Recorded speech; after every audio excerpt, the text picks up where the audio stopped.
बिस्मिल्लाहिर्रहमानिर्रहीम। अस्सलाम वालेकुम। आज की वीडियो में हम डिस्कस करेंगे अकाउंटिंग ओ लेवल का पेपर है, पेपर 1-2 MCQs जो अक्टूबर नवंबर 2023 का है, जिसमें 35 MCQs होते हैं और ये 35 मार्क्स का होता है। इसमें फर्स्ट क्वेश्चन है, which actions are examples of book keeping. इसमें से कौन कौन से हैं जो बुक कीपिंग में इंक्लूड किए जाते हैं। फर्स्ट वन है entering detail of check received from a customer in the cash book. ये भी बुक कीपिंग में ही आता है। असल में बुक कीपिंग क्या होती है, जो रिकॉर्डिंग करनी होती है हमने जर्नल और लेजर्स में जो रिकॉर्डिंग करते हैं ना, इनिशियल फेज़ होता है अकाउंटिंग का, उसको बुक कीपिंग बोलते हैं। Mean recording of entries of financial transaction को रिकॉर्ड करना जर्नल और लेजर्स में, ये बुक कीपिंग कहलाता है। रिमेनिंग जो नेक्स्ट पार्ट है वो अकाउंटिंग के नेक्स्ट फेजेस होती हैं। ये बुक कीपिंग इनिशियल फेज़ है अकाउंटिंग की। इसमें जो फर्स्ट है inter detail of check received from a customer in the cash book, ये भी इनिशियल स्टेज में ही आता है, रिकॉर्डिंग में ही आता है। 2 entering detail of goods purchase on credit in the purchases journal, ये भी रिकॉर्डिंग में ही आता है, ये भी बुक कीपिंग का पार्ट है। Producing an income statement to calculate the profit for the year, ये प्रॉफिट और इनकम स्टेटमेंट बनाना, स्टेटमेंट ऑफ फाइनेंशियल पोजीशन बनाना, ये नेक्स्ट फेजेस हैं, ये बुक कीपिंग में नहीं आते, ये थर्ड वन इंक्लूड नहीं होगा। Recording detail of credit sales in the account of a credit customer, ये भी इसमें शामिल है। इट मीन्स 1, 2 और 4, B option will be correct. 2 number है, a trader supplies the following information at the year end. इसमें ये ट्रेडर की इंफॉर्मेशन है। What was the trader's capital. अब इस कैपिटल का क्या अकाउंटिंग इक्वेशन क्या होती है जिसमें हम कैपिटल फाइंड आउट करते हैं। एसेट्स में से लाइबिलिटीज़ को लेस कर दिया जाए तो हमारे पास कैपिटल आ जाता है। Total assets less total liabilities is equal to capital. इसमें एसेट्स कौन कौन से हैं, नॉन करंट एसेट्स दिए हुए हैं 4000 के। इन्वेंट्री भी एसेट होता है, करंट एसेट। ट्रेड रिसीवेबल्स ये भी करंट एसेट होता है। कैश एट बैंक ये भी करंट एसेट होता है। अब ये टोटल एसेट्स हमारे पास आ गए 5180 और इसमें लेस हैं लाइबिलिटीज़ हैं, ट्रेड पेएबल्स हैं जिसमें 280 था ट्रेड पेएबल्स। इस 280 लेस कर देंगे टोटल एसेट्स में से तो हमारे पास कैपिटल आ जाएगा 4900। और ये देखें जैसे हमारे पास 4900 आ गया capital. A option will be correct. And third one है, trader Karim purchased a new vehicle by cheque. He will use the vehicle to deliver goods to his customers. Mean वो डिलीवरी के लिए यूज़ करेगा, गुड्स डिलीवर करने के लिए। He should how should Karim record this transaction in his books. कैसे वो vehicle को डेबिट कर देंगे, क्योंकि ये एसेट है, एसेट डेबिट होता है जब इंक्रीज़ होता है। तो चेक से उसने चूँकि पेमेंट की है तो बैंक डिक्रीज़ होगा, ये भी एसेट है। एसेट डिक्रीज़ होके क्रेडिट होता है। तो मोटर व्हीकल एसेट है, ये डेबिट हो जाएगा, ये इंक्रीज़ हुआ है। और बैंक भी एसेट है, ये डिक्रीज़ हुआ है, ये क्रेडिट हो जाएगा। C option will be correct. Fourth one है, the following ledger account was in Meena's sales ledger. Meena के सेल्स लेजर में ये लेजर है, ये है उसका था, एक कस्टमर का है जिसमें वो पहले एसेट था, बैलेंस बीडी जनवरी 1 में 100 था। और फिर कुछ बैंक उसको रिसीव हुए और फिर सेल्स टर्न भी आई हैं। तो और लास्ट में जो बैलेंस था उसके पास क्लोजिंग बैलेंस, जो कि फरवरी 1 में भी जाके क्रेडिट साइड क्रेडिट बैलेंस आया। अब चूंकि उसने कोई ज़्यादा पेमेंट कर दी होगी तो उसमें 20 जो है ना वो उसकी लाइबिलिटी है। अब which statement about the balance on February 1 in Meena's books of accounts is correct. कौन सी है, it is a liability. Credit side पर जो हमारा बैलेंस होगा दैट विल बी लाइबिलिटी, तो ये लाइबिलिटी है। C option will be correct. And fifth one, which document would a supplier issue to credit customer if the credit customer had return goods or had been overcharge. या उसने return किए हैं goods customer ने, या वो उसको overcharge कर दिया गया, तो कौन सा डॉक्यूमेंट इशू करेगा सप्लायर। तो क्रेडिट नोट इशू किया जाता है जब सेल की जाती हैं चीज़ें, तो इनवॉइस होती है। जब सप्लायर उसको नोट इशू करता है अगेंस्ट द रिटर्न या ओवरचार्ज, तो that is called credit note. वो डॉक्यूमेंट जो है ना क्रेडिट नोट कहलाता है। डेबिट नोट होता है जो डेटर देता है, मीन परचेज़र देता है कि ये मेरी गुड्स सही नहीं है, मैं वापस करना चाहता हूँ। चेक का आपको बताइए, ये तो पेमेंट के लिए यूज़ होता है, बैंक का चेक होता है। और 6(1) है, Andy was our regular customer of Khalid. He bought goods with the list price 1000 and later paid 760 in full settlement after receiving a discount for prompt payment of 5%. How much trade discount did Andy receive? 200। अब इसमें क्या है कि Andy एक regular customer है खालिद की, उसने goods purchase किए हैं जिसकी लिस्ट प्राइस तो 1000 थी, लेकिन उसने बाद में पेमेंट की है 760 की, और जो फुल सेटलमेंट में थी और 5% डिस्काउंट था। अगर हम 1000 का 5% लें तो इतना नहीं बनता। असल में इसमें कुछ ट्रेड डिस्काउंट भी था जो कि ये बताया नहीं हुआ कि कितना था। वो 200 है, कैसे 200 आया हम देखते हैं इसमें। ये देखिए नेट अमाउंट जो उसने पे की है वो 760 है, कैश डिस्काउंट 5% है। इसमें दिया नहीं गया कि कितना 5%, कैसे हम ये फाइंड आउट करना है हमने। और लिस्ट प्राइस जो है ना 1000 है, वो हमें दी गई है 1000 है। ये देखें अब कैसे हम ग्रॉस अमाउंट कैसे निकालेंगे इसकी। 760 है ना, इसमें 5% डिस्काउंट है, आफ्टर डिस्काउंट है, ये नेट अमाउंट है। तो हम इसका ये 5% चूँकि इसमें से लेस हुआ ये 95% है, तो 760 को डिवाइड करेंगे 95% पे, तो हमारे पास आ जाएगा 800। मीन 800 जो थी आफ्टर ट्रेड डिस्काउंट थी अमाउंट, जिसमें से 5% लेस हुआ है। तो लेस कितनी अमाउंट हुई है, ज़ाहिर है 800 और 760 के दरमियान कितना डिफरेंस है, 40 का। तो 5% 40 होगा। अगर हम 800 का 5% ले तो वो भी 40 ही आता है। तो इट मीन्स के दोनों में डिफरेंस जो है ना 40 है। 5% जो था 40 था। अब उसने जो लिस्ट प्राइस है वो 1000 है। अब ट्रेड डिस्काउंट कितना था, वो 200 है। ज़ाहिर है लिस्ट प्राइस 1000 थी, तो जो ग्रॉस अमाउंट थी वो 800 थी, तो इनके दरमियान डिफरेंस कितना है 200 का। तो इतना लेस हुआ है 1000 में से 200। ये अमाउंट थी जो डिडक्ट की गई थी जो बिफोर पेमेंट, मींस के ट्रेड डिस्काउंट जो दिया गया था at the time of trading. ये देखें 200, C option will be correct. और 7 नंबर है, the total of the trial balance, the total of a trial balance agree. What does this mean कि अगर एग्री हो गया बैलेंस टोटल उनके debit और क्रेडिट साइड पे, तो कि इसका मतलब क्या होगा, total debit balances equal total credit balances in the ledger, कि लेजर के क्रेडिट और डेबिट बैलेंसेस इक्वल है। तो सही है, हमारे करेक्ट है। इसमें 8th वन है, a cheque received from a Joey was credited to the Jonah's account, कि चेक रिसीव किया जोई से और क्रेडिट कर दिया गया जोनाज के अकाउंट में।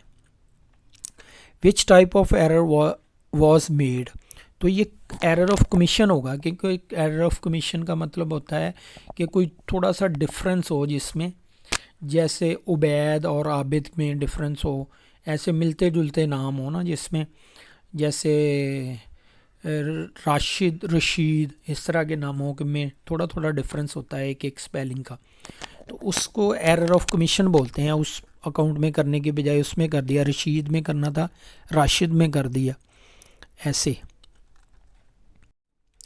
एंड नेक्स्ट वन है 9 number, a traders journal shows the following entry. अब इसमें एक एंट्री है जो कि शो की जा रही है जर्नल में, जिसमें जॉन 300 है और जेन है 300। Correction of error, both John and Jane are credit customers of the trader. Trader के ये दोनों कस्टमर हैं, क्रेडिट कस्टमर हैं। Which error is the journal entry correcting, कौन सा एरर है जर्नल एंट्री के ज़रिए करेक्ट किया गया है। इसमें भी वही है, goods sold to John were wrongly debited to Jane. अब जेन के अकाउंट में कर दिया गया, सेल की थी गुड्स जॉन को, लेकिन जेन के अकाउंट में कर दी गई, रिकॉर्ड जेन के अकाउंट में कर दी गई।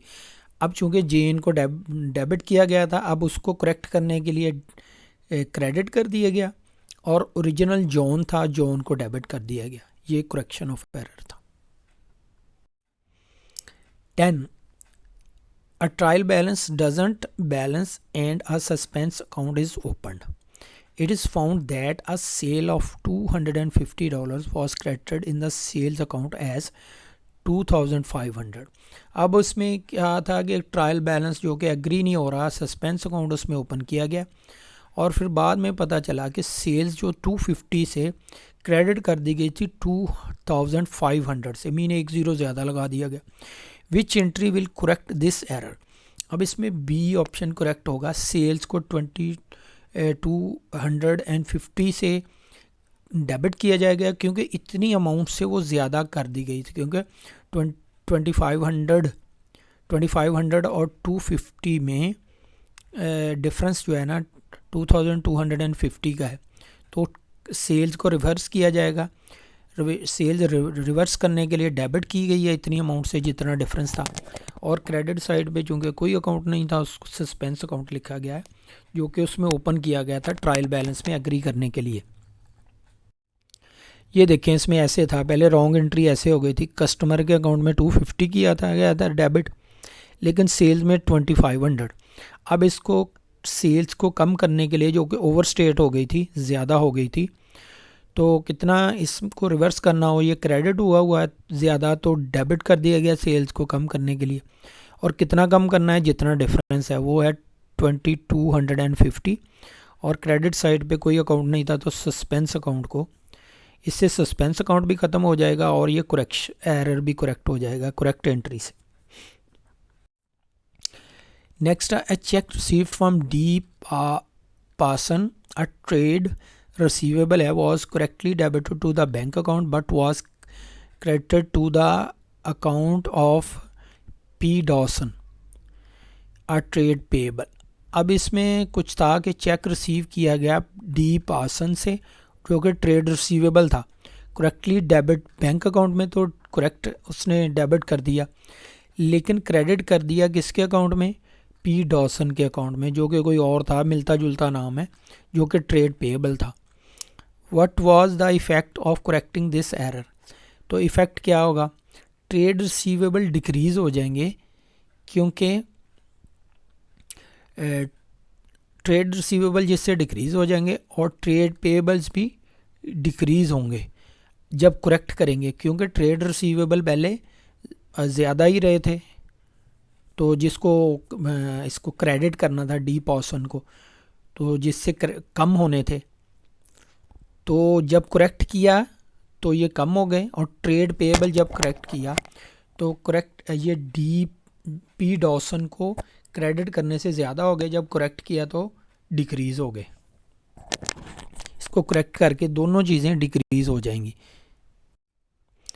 अब 12 number, the balance of a bank column in a trader's cash book was 520 debit. Bank column में ट्रेडर के कैश बुक का बैलेंस था 520 डेबिट था। Trader later discover the following items did not appear on his bank statement. Check not yet presented, अब ये present नहीं हुए जो $80 के थे, जो क्रेडिट नहीं हुए अभी तक वो 470 के थे। What was the balance on the trader's bank statement, के बैंक स्टेटमेंट में ट्रेडर्स की बैंक स्टेटमेंट में बैलेंस क्या था? तो A option will be correct, 130 credit. How ये ऐसे होगा, बैंक रिकन्सिलेशन स्टेटमेंट ऐसे होगी, bank as per cash book में उसका बैलेंस था 520। अब अनप्रेजेंटेड चेक्स कितने के थे, इसको ऐड करेंगे 80, चूँकि प्रेजेंट नहीं हुए थे हम वापस इसको ऐड कर देंगे, हमने इसको कैश बुक में लेस कर दिया गया होगा, क्रेडिट कर दिया गया होगा, वापस ऐड कर देंगे 520 + 80 600। और अनक्रेडिटेड चेक्स जो कि हमने उसमें प्लस कर लिए लेकिन अभी बैंक ने ऐड नहीं किए, तो हम इसको वापस लेस कर देंगे 470, लेस करेंगे 600 में से 130, जो कि balance as per bank statement, तो बैंक स्टेटमेंट में ये बैलेंस होगा। 130, तो 130 क्रेडिट। क्योंकि क्रेडिट इसलिए है क्योंकि बैंक स्टेटमेंट में जो हमारा पॉजिटिव बैलेंस होता है, हमारी कैश बुक में डेबिट होता है, वहाँ पे हमारा पॉजिटिव बैलेंस क्रेडिट होता है, क्योंकि उनकी लाइबिलिटी होती है, हमारा एसेट होता है। Why does a trader prepare a sales ledger control account? क्यों ट्रेडर एक सेल्स लेजर कंट्रोल अकाउंट बनाता है? सी ऑप्शन होगा correct, to locate incorrect posting in the sales ledger. इसको लोकेट करने के लिए कि सेल्स लेजर में कोई इनकरेक्ट पोस्टिंग तो नहीं हुई, उसको लोकेट करने के लिए, उसको फाइंड आउट करने के लिए। 14 नंबर है, when preparing a sales ledger control account, what is the source of information for amounts received from credit customers? Credit customer से कौन सा सोर्स होता है जिससे हम पता चला सकें कि हमने उनसे अमाउंट रिसीव की है? कौन सी होगी? कैश बुक से, क्योंकि हम कैश बुक में एंट्री करते हैं उसकी, तो कैश बुक सोर्स होगा हमारे पास। And plant and machinery 2000 was incorrectly posted to the credit side of the purchases account. Plant and machinery का 2000 हमने परचेजेस अकाउंट के क्रेडिट साइड पे रिकॉर्ड कर दिया। प्रॉफिट इतना था, ड्राफ्टेड प्रॉफिट जो था 63,000। इग्नोर इसको, डेप्रिसिएशन को इग्नोर कर देंगे प्लांट एंड मशीनरी का 2000 की। What was the revised profit of the year after the correction of the error? इस एरर को करेक्ट करने के बाद इस पर क्या इम्पैक्ट होगा, आइए देखते हैं। इसमें देखें, रेवेन्यू अगर फॉर एग्जांपल हमारे पास 100,000 हो dollar, less cost of sales हो, परचेजेस हमारे पास हों, अभी हम कंसिडर कर रहे हैं 42,000 है, और उसमें से लेस क्लोजिंग इन्वेंट्री कंसिडर कर रहे हैं जी 5,000 है, तो हमारे पास आ जाएगी कॉस्ट ऑफ सेल्स आ जाएगी 37,000। तो हमने 63,000 उसने बताया हुआ है ना प्रॉफिट है, तो हमने प्रॉफिट ऐसे ही कंसिडर कर लिया, प्रॉफिट हमने उतना ही ले आए बाकी चीज़ें कंसिडर करके 63,000। अब देखते हैं परचेजेस में अगर हम डिफरेंस लाएं, परचेजेस में परचेजेस को ज़्यादा करें, क्योंकि परचेजेस के क्रेडिट साइड पे 2000 आया था, तो क्रेडिट साइड पे ला के उसके कम हो जाती हैं परचेजेस, तो हम जब उसमें से इसको परचेजेस को ज़्यादा करेंगे 42,000 से 44 पे, तो क्या इम्पैक्ट होगा प्रॉफिट पे? अब प्रॉफिट परचेजेस 42 से 44,000 की, तो हमारे पास ग्रॉस प्रॉफिट जो है ना 63 से 61,000 हो गया, क्योंकि प्रॉफिट परचेज के ज़्यादा होने से कॉस्ट ऑफ सेल्स भी ज़्यादा हो जाती है, कॉस्ट ऑफ सेल्स से ज़्यादा होने से ग्रॉस प्रॉफिट कम हो जाता है। और ये देखें कि इसमें B option will be correct. 16 number है, why are non current assets depreciated? कि नॉन करंट एसेट डेप्रिसिएट क्यों किए जाते हैं? First one, to avoid overcasting the value of non current asset, कि ओवरस्टेट ना किया जाए नॉन करंट एसेट्स को, इसलिए उसकी डेप्रिसिएशन की जाती है कि उसकी जो ट्रू एंड फेयर वैल्यू जो हम उसमें पुट कर सकें स्टेटमेंट ऑफ फाइनेंशियल पोजीशन में। और उसके बाद है second number, to charge the cost of an asset as an expense over its life time, कि उसकी कॉस्ट को हम चार्ज कर सकें उसकी जितनी लाइफ है, यूज़फुल लाइफ है। मीन अगर हमारे पास 10,000 का कोई एसेट आया है, तो अगर उसकी 5 ईयर लाइफ है, यूज़फुल लाइफ है, तो हम 10,000 डिवाइडेड बाय 5 करेंगे, तो 2,000 एवरी ईयर चार्ज करेंगे एज एन एक्सपेंस, ताकि उसकी सारी कॉस्ट को स्प्रेड आउट कर सकें उसकी लाइफ पे। और देन है G to comply with the accounting principle of historic cost. ये नहीं होगा क्योंकि बाज़ औक़ात हम हिस्टोरिक कॉस्ट पे करते हैं, प्रिंसिपल ऑफ हिस्टोरिक कॉस्ट, जिसमें हिस्टोरिक कॉस्ट में होता है कि हम इसको कॉस्ट पे ही करेंगे, लेकिन ये नहीं होगा correct. To match capital expenditure against the income it has helped earn, तो कैपिटल एक्सपेंडिचर को इनकम के अगेंस्ट जो है ना हम मैच करेंगे, जो कि इसको हेल्प आउट करता है, कैपिटल एक्सपेंडिचर हेल्प आउट करते हैं इनकम जनरेट करने में, तो इसमें 1, 2 और 4 will be correct. And 17 number है, on January 1 Rahim purchase equipment costing $850. It was estimated to have a work life of 5 years and a scrap value of $50.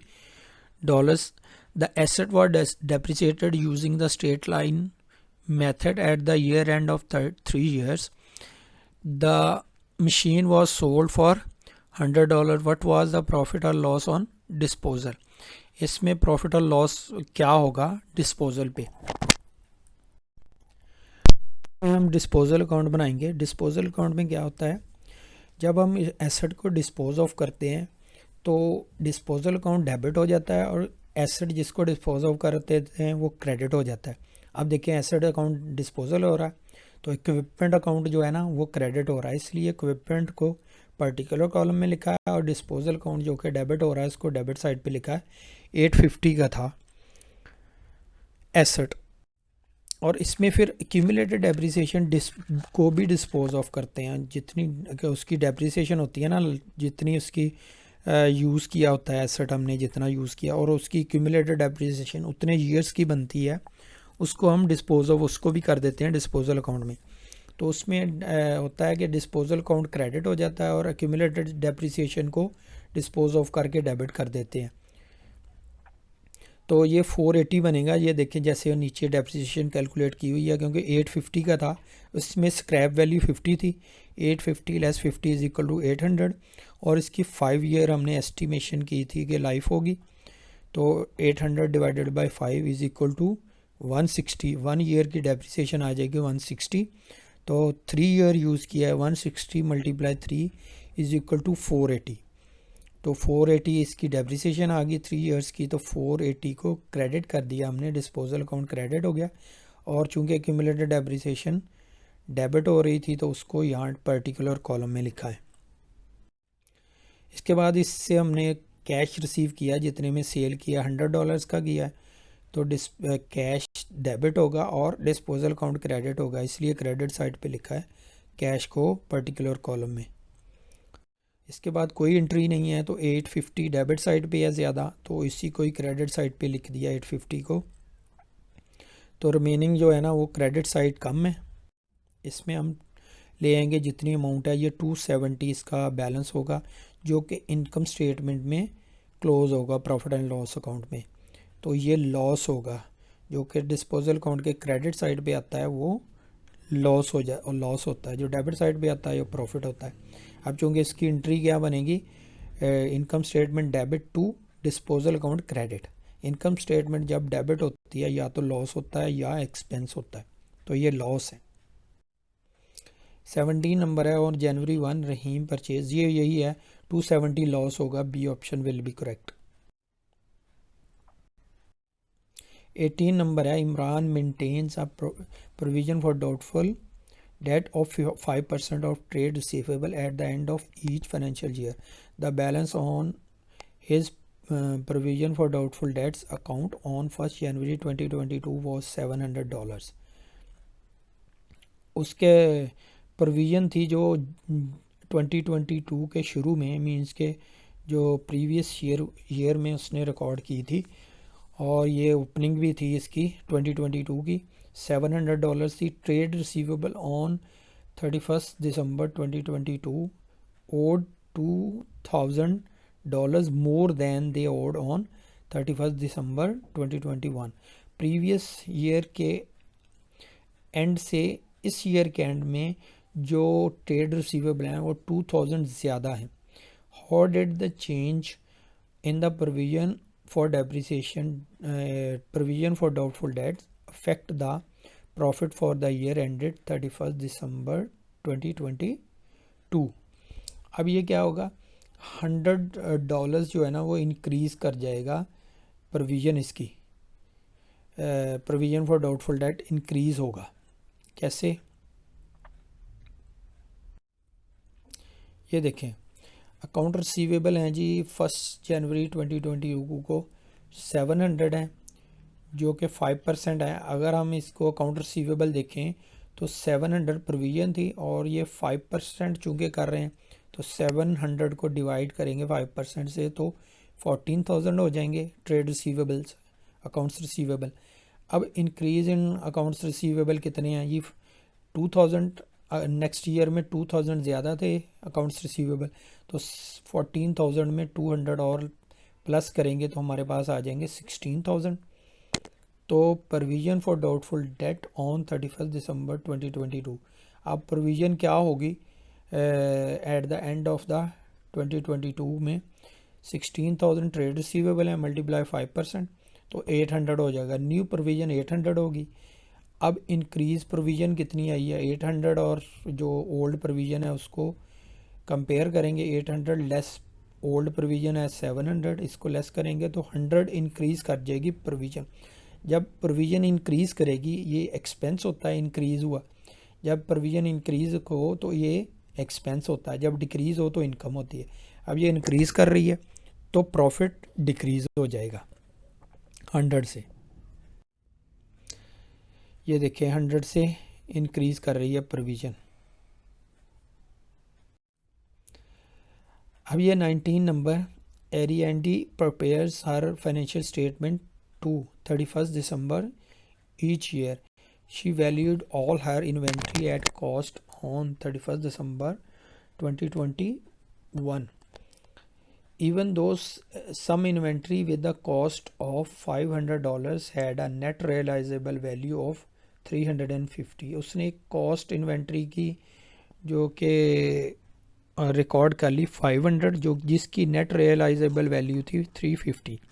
What was the effect of this error, इस का effect क्या होगा।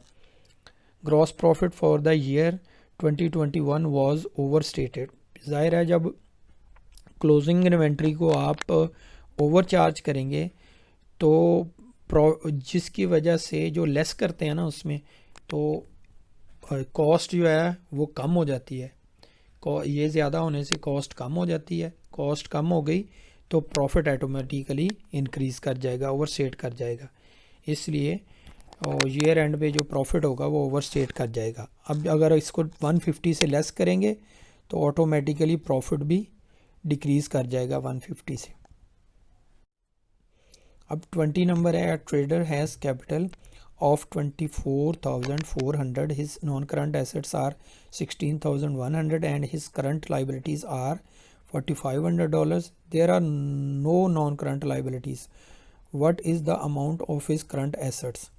तो उसके current assets की value होगी, C option will be correct, 12,800 होगी। कैसे ये देखते हैं, ये देखिए करंट एसेट्स इसमें नहीं है, हमने मालूम करने हैं। नॉन करंट एसेट्स हैं 16,100 और इसमें से लेस लाइबिलिटीज़ करेंगे जो टोटल एसेट्स में से। तो उसने लाइबिलिटीज़ दी हुई हैं ट्रेड पेएबल्स जो कि करंट लाइबिलिटीज़ हैं 4,500, तो कैपिटल भी दिया हुआ 24,400, ये हमें दी गई हैं चीज़ें। इसमें अगर ये दोनों चीज़ें दी गई हैं, कैपिटल और ये लाइबिलिटीज लेस कर रहे हैं, तो इन दोनों को प्लस करेंगे तो हमारे पास टोटल एसेट्स आ जाएंगे जो कि 28,900 अमाउंट बनती है। अब ये अमाउंट हमारे पास टोटल एसेट्स आ गए हैं तो नॉन करंट एसेट है, तो हम इसको इनका डिफरेंस मालूम करके करंट एसेट मालूम कर सकते हैं जो कि 12,800 आ रहा है, जो कि बैलेंसिंग फिगर होगी। ये देखें C option will be correct, 12,800। और इसके बाद 21 नंबर है, at 1 January 2022 there was a credit balance of $8,000 on the electricity account. 8,000 credit balance था इलेक्ट्रिसिटी अकाउंट पे। Payment made during the year totalled $4,900 at 31 December 2022। A further 1,800 of electricity had been used since the last invoice was paid. अब उसने total कितना 1,800 अलग और 4,900 अलग जो payment किया और क्रेडिट बैलेंस था 800। अब what is the charge to the income statement for electricity for the year ended 2022।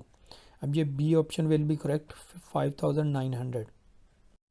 अब ये देखिए हम अकाउंट में देखेंगे कि ये कैसे 9,5,900 कैसे आया। अब इसका क्रेडिट बैलेंस था, बैलेंस बी डी था, क्रेडिट साइड पे 800 है। उसने दो पेमेंट की हैं जो कि डेबिट होगी, इलेक्ट्रिसिटी एक्सपेंस टू बैंक, तो 4,900 एक उसने पेमेंट की है और 1,800 एक पेमेंट की है, तो ये दोनों को हम डेबिट करेंगे और बैंक क्रेडिट होगा, इसलिए पर्टिकुलर कॉलम में आएगा। और अब ये तीनों ही हमने रिकॉर्ड करनी थी। अब जो बैलेंस अमाउंट है जो कि क्रेडिट साइड पे आप देख रहे हैं 5900, जो कि डेबिट साइड पे 6700 आया और क्रेडिट साइड पे भी 6700 टोटल करेंगे तो 5900 जो कि डिफरेंस है ये होगा हमारा इनकम स्टेटमेंट में जाएगा, जो कि ईयर एंड के में इनकम स्टेटमेंट में लेके जाएंगे हम। ये इतना एक्सपेंस आउट किया हुआ है। ये देखिए 22 है, Josh and Karen are in partnership sharing profit and losses 3:2, interest on capital is allowed at 5%, salary payable to Josh is 10,000 per annum. अब सैलरी जोश की है 10,000 और ये प्रॉफिट एंड लॉसेस शेयर किए जाते हैं 3:2, 3 है जोश की और 2 है कैरन की। The residual profit after deduction of salary and interest on capital was 20,000। अब उनको deduction of salary, interest on capital पे करके और सैलरी पे करके रिमेनिंग प्रॉफिट $20,000 बचा है। The capital account balances at the start of the year वर जो 60,000 एंड कैरन 40,000। अब उनके ये बैलेंस थे जी, कैपिटल ये थे 60,000 जोश का था और कैरन का 40,000 था। What was the total amount credited to Josh current account at the end of the year. तो D option will be correct 25,000। ये कैसे होगा, let's see. Interest on capital Josh जो है वो कितना होगा, इंटरेस्ट ऑन कैपिटल कितना, इसको दिया जाएगा 3,000, 60,000 का 5% 3,000 होगा। कैरन को कितना दिया जाएगा 40,000 है इसका कैपिटल, तो मल्टीप्लाई 5% ये 2,000 होगा। और सैलरी किसकी है, जोश की, इसको 10,000 दिया जाएगा। प्रॉफिट शेयर ऑफ जोश जो कि 20,000 रेजिडुअल प्रॉफिट है तो 3 इसकी है तो 3/5 टोटल 5 होगा। 3 इसकी है जोश की तो 20,000 मल्टीप्लाई 3/5 12,000 होगा प्रॉफिट शेयर जोश का। तो ये टोटल अमाउंट जो जोश को दी जाएगी, एक तो उसका इंटरेस्ट ऑन कैपिटल है और दूसरा उसकी सैलरी और प्रॉफिट शेयर है। ये तीनों को मिला के कितना आ जाएगा, 3,000 10,000 12,000, ये 25,000 आ जाएगा जो कि उसके करंट अकाउंट में क्रेडिट किया जाएगा। क्योंकि जो अमाउंट उन पार्टनर को पे करनी होती है बिजनेस ने, वो करंट अकाउंट में क्रेडिट होती है, तो ये अमाउंट क्रेडिट होगी 25,000 जोश के अकाउंट में। ये देखें D option will be correct $25,000। And 23 number, a partner is charge interest on drawings he made during a financial year. उसको इंटरेस्ट ऑन चार्ज, उस इंटरेस्ट ऑन ड्राइंग्स चार्ज किया जा रहा है जो कि ड्यूरिंग द ईयर उसने की थी। How is this record in the partners account, partner के अकाउंट में कैसे चार्ज की जाएगी, करंट अकाउंट में मीन तो debit the partners current account, क्योंकि जो बिजनेस पार्टनर से रिसीव करता है अमाउंट वो करंट अकाउंट में डेबिट की जाती है। जैसे ड्राइंग और इंटरेस्ट ऑन ड्राइंग्स, ये दोनों चीज़ें जो फर्म ये उनसे रिसीव करती है, चूँकि रिसीव करना होती है तो ये करंट अकाउंट में डेबिट होती हैं दोनों चीज़ें, इंटरेस्ट ऑन ड्राइंग भी और ड्राइंग भी। 24 नंबर है, which organisation is the most difficult to establish and has to comply with many legal formalities. इनमें से कौन सी फर्म है जो कि डिफ़िकल्ट है इस्टेब्लिश करने के लिए ऑर्गेनाइजेशन। और partnership, soul trader, limited liability company और क्लब एंड सोसाइटी। इनमें से सबसे डिफ़िकल्ट लिमिटेड लाइबिलिटी कंपनी होती है क्योंकि इसमें डॉक्यूमेंटेशन, लीगल फॉर्मेलिटीज़ बहुत ज़्यादा होती हैं as compare to sole trader, partnership और क्लब और सोसाइटी के। सबसे आसान सोल ट्रेडर होती है, उसके बाद पार्टनरशिप है, फिर क्लब सोसाइटी है और उसके बाद सबसे एंड में आती है जो कि सबसे मुश्किल है, लिमिटेड लाइबिलिटी कंपनी। 25 नंबर है, G limited has the following types of equity and liabilities. कहता है जी लिमिटेड कंपनी है जिसकी इक्विटी और लाइबिलिटीज़ ये हैं। First one, debenture, general reserve, long term bank loan, ordinary share capital, preference shares capital, non redeemable retained earnings, what is include in the company's shareholders equity, equity कौन सी होगी इसमें include करेंगे। First one debentures, ये liability होती है, ये non current liabilities होती हैं। जनरल रिजर्व इक्विटी होती है। लॉन्ग टर्म बैंक लोन ये भी लाइबिलिटीज़ होती है, ये भी नहीं होगी। तो 2 नंबर होगा। और 4 नंबर ऑर्डिनरी शेयर कैपिटल ये भी होगा। 5 नंबर प्रेफरेंस शेयर कैपिटल ये भी होगा। 6 नंबर रिटेन्ड अर्निंग ये भी होगा। 2, 4, 5 और 6, ये D option will be correct. 2, 4, 5 और 6। 26 नंबर है, sports club operates a shop selling running shoe to members. These shoes are purchased on credit terms from suppliers. Which items is recorded in the receipts and payment account? कौन सा जो है item जो receipts and payment account में include की जाएगी, record की जाएगी? A inventory of shoes, B payment to supplier. जो receipts and payment account में शामिल की जाएगी वो इसमें से कौन सी होगी?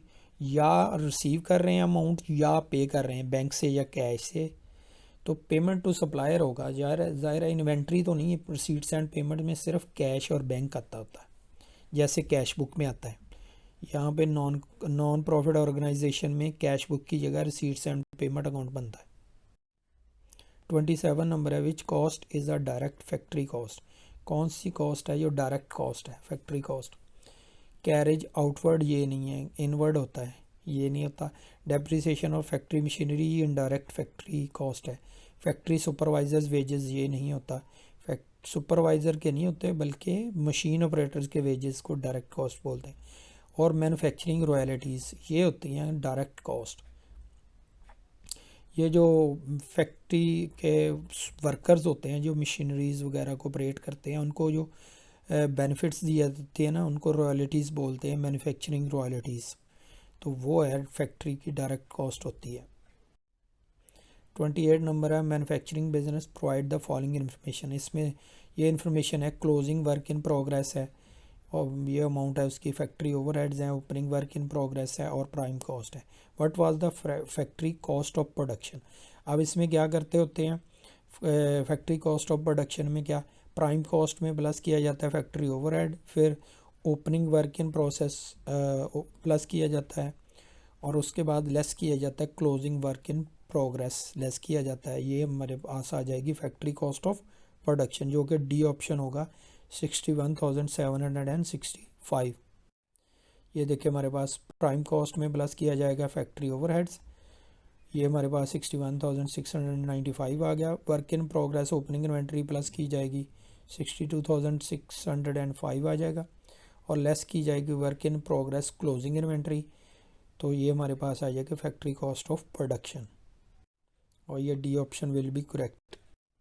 29 नंबर है, Eileen is starting a business, she wants to make sure she doesn't miss out on any cash discount which is offered to her.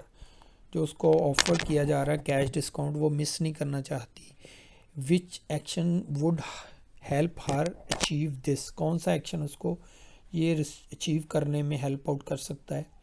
Issuing हर invoice promptly, B maintaining full accounting records of dealing with supplier. जो dealing करे suppliers के साथ उनको fully recorded करे, maintain करे books of record, books of accounts को।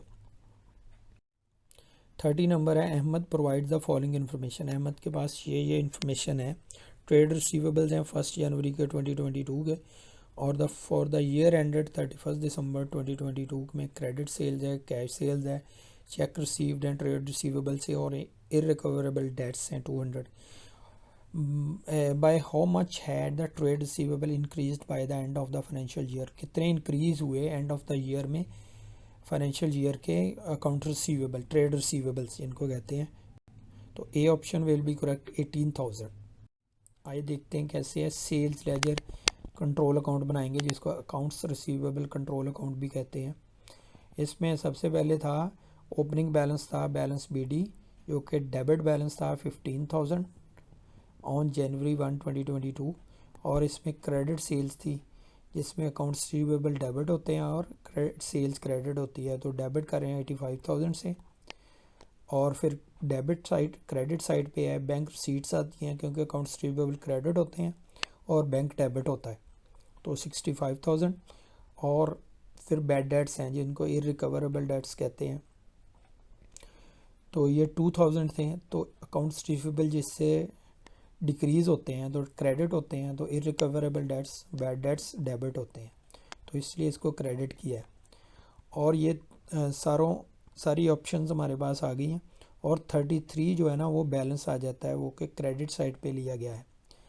तो ये क्लोजिंग बैलेंस 33,000 है और जो ओपनिंग था 15,000 है। अब कितना इंक्रीज़ हुआ है, चूँकि ये इंक्रीज़ हुआ है ना 15,000 से 33, अब इसमें कितना डिफरेंस आया वो इंक्रीज़ है। जैसे ये देखें नीचे, increase in accounts receivable is equal to closing receivable less opening receivables. Closing है 33,000 और ओपनिंग है 15,000, इसमें से लेस किया तो हमारे पास 18,000 आ गए, जो कि इंक्रीज़ इन अकाउंट्स रिसीवेबल है। ये देखें, ये option will be correct, $18,000। 31, a business provide the following information: revenue at 20,000, gross margin at 25%, profit margin at 10%. What was no there was no other income, other income कोई नहीं है। How much for expenses, expenses कितने हैं जी, 3,000 के हैं, C option will be correct. इसको solve करते हैं। रेवेन्यू है 20,000 और ये जो ऑप्शन है ग्रॉस प्रॉफिट है हमारे पास, जिसमें ग्रॉस मार्जिन होगा 25% और नेट प्रॉफिट में प्रॉफिट मार्जिन है 10%। अब हम देखते हैं ग्रॉस मार्जिन हम कैसे कैलकुलेट करेंगे, क्योंकि ग्रॉस मार्जिन का मतलब होता है 25% of gross profit on revenue sales. तो 20,000 हमें दिया गया, 20,000 का 25% है 5,000, तो ये हमारे पास ग्रॉस प्रॉफिट आ गया। तो हम ये बैलेंसिंग फिगर ले लेंगे। कॉस्ट ऑफ सेल्स हमारे पास 15,000 आ जाएगा, क्योंकि sales is equal to cost plus profit होता है। तो कॉस्ट ऑफ प्रॉफिट और इसमें से रेवेन्यू में से लेस किया प्रॉफिट को, तो हमारे पास कॉस्ट आ गई। और ये 10% हमने किया, क्योंकि प्रॉफिट मार्जिन 10% है, तो ये 10% होगा रेवेन्यू का। तो 20,000 मल्टीप्लाई 10%, 2,000 आ गया। तो बैलेंसिंग फिगर ले लेंगे, एक्सपेंसेस हमारे पास आ जाएंगे 3,000, जो कि सी ऑप्शन है करेक्ट। एक्सपेंसेस की अमाउंट 3,000 होगी। 32 नंबर है, business has the following assets and liabilities. एक बिजनेस की एसेट्स और लाइबिलिटीज़ ये हैं: inventory, trade receivable, trade payable, bank overdraft. The owner plans to pay some of his own funds into the business bank account to increase the current ratio to 2:1। वो current ratio को 2:1 पे लेके आना चाहता है, क्योंकि ये फेवरेबल रेशो होती है 2:1 की current ratio. How much does he need to pay into the business bank account to achieve this, कि उसको बैंक में कितनी अमाउंट पे करनी पड़ेगी इसको अचीव करने के लिए। तो $1,200 पे करने के पड़ेंगे। B option will be correct. ये देखिए, ऐसे करंट रेशो होती है जिसको current asset divided by current liabilities कहते हैं, इसका फॉर्मूला होता है। तो वो अचीव करना चाहता है 2:1 की रेशो। तो 6,000 करंट एसेट्स हैं और डिवाइड करेंगे 4,200, चूँकि लाइबिलिटीज़ हैं। इसमें से कितनी अमाउंट लेस करेंगे कि जो कि उसमें उसने पे करनी है। जाहिर है, क्योंकि बैंक ओवरड्राफ्ट उसका है, लाइबिलिटीज़ में शामिल है। इसमें कितनी अमाउंट लेस करेंगे कि लाइबिलिटीज़ में चूँकि नीचे जितनी अमाउंट कम होगी उतनी फेवरेबल होती जाएगी। तो 2:1 की रेशो पहले कम है, तो हम कितनी अमाउंट लेस करेंगे इसमें से, लाइबिलिटीज़ में से 4,200 में से कितनी अमाउंट लेस करेंगे। तो इसको एक्स लिख लेंगे, हमें नहीं पता इसका। तो अब किस इसको हम क्रॉस मल्टीप्लिकेशन कर देंगे, तो 2 मल्टीप्लाई हो जाएगा 4,200 लेस एक्स के साथ, और जो 1 है वो हो जाएगा 6,000 के साथ। तो हो जाएगा ये, आप इसको हमें सॉल्व कर लेंगे। इसको 4,200 multiply 2,8400 less 2x is equal to 6,000 multiply 1, 6,000 हो जाएगा। तो 6000 को इधर ले जाएंगे, लेस कर देंगे, और उसको इधर ले जाएंगे, प्लस हो जाएगा 2x। इसको सॉल्व कर लेंगे, हमारे पास x आ जाएगा $1200, जो कि बी ऑप्शन करेक्ट है। अब ये $1200 अगर वो पे कर दे बैंक में, तो वो 2:1 की रेशो उसके पास आ जाएगी। मीन वो इसको अचीव कर सकता है 2:1 की रेशो को, करंट रेशो को। 33 है, Lynn provide the following information about trading business. Trading business है उसका। For the year ended 31 August 2023, revenue, cash sales, credit sales, इसमें रेवेन्यू है ये at 31 August 2023। Trade receivables, other receivables है, ट्रेड रिसीवेबल्स है और अदर रिसीवेबल्स है। अब what was Lynn's trade receivable turnover, अब इसका टर्नओवर क्या होगा, सी ऑप्शन होगा 31 डेज।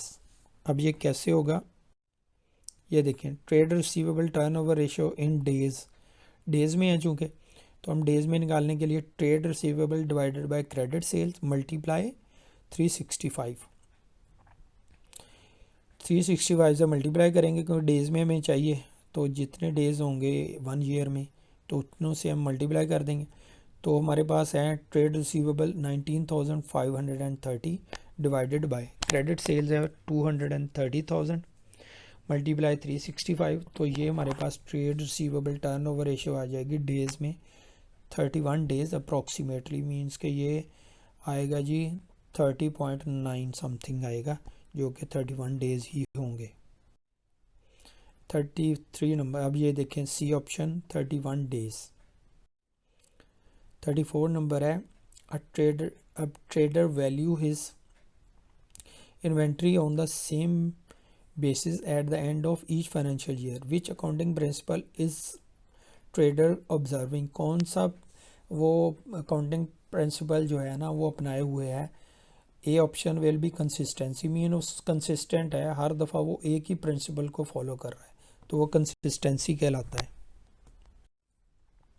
35 नंबर है, Jack is a shareholder in a company, he receive the company's financial statements. why did he find the financial statement relevant। क्यों वो financial statement जो लेता है उनसे। they confirmed his expectation about the future of the company, क्योंकि वो company उसको उसकी जो कंफर्म करना चाहते हैं, एक्सपेक्टेशन जो कि फ्यूचर उसकी एक्सपेक्टेशंस हैं फ्यूचर में कंपनी से, उसको कंफर्म करते हैं वो।